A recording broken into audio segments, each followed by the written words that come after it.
All right, so I'm going to show you how we're potting these things up. We bagged them up. You can kind of see this is the edge of the little container right there.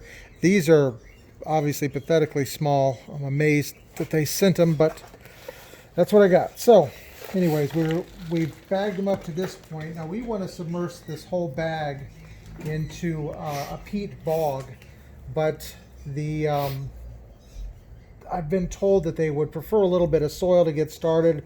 Then they'll move their roots out into the pea gravel and everything will be grand.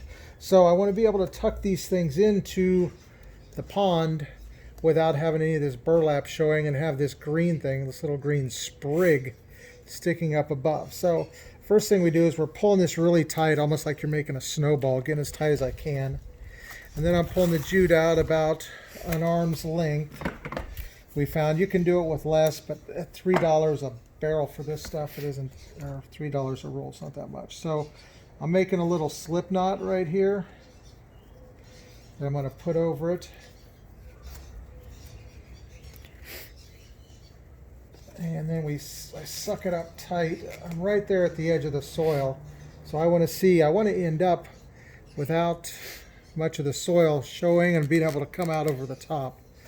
Now I'm banking on the fact that the, what'd I do? There it is. The tag is covering the plant. I'm banking on the fact that this burlap and this jute will rot away in the pond long before this plant, it's restricting the plant. So then I kind of pull it down over the edge, kind of like a sock hat. And you can see this, so this is what I've got showing there. The tag we're going to end up pulling out once I get them planted, but I've got 4 different varieties of iris with this bunch. We've got 210 of them, and I want to know what's going where. But once we get in the pond, we'll just pull these out. So this is a blue flag.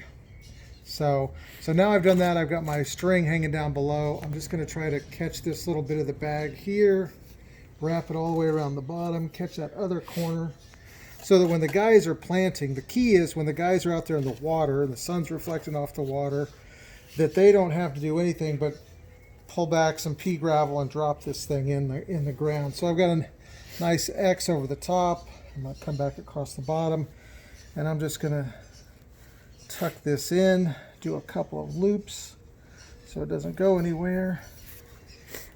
And you can see down here to the tub to the right of me, we're keeping them wet, soaking the burlaps, and we soak them in there. And then once we're done, once we've filled up a 6-pack or so, we'll put them over on the pallets until they can go out to the job. I got a little bit of excess. Just gonna cut that off. And there you have it. And that's it. Now I'm just gonna drop it back into those buckets. And sink it into here. And then scoot back. I'm going to take this jug and just pour a little bit over the top so that I get the burlap wet, because I'm afraid the burlap is going to wick the moisture out of the soil.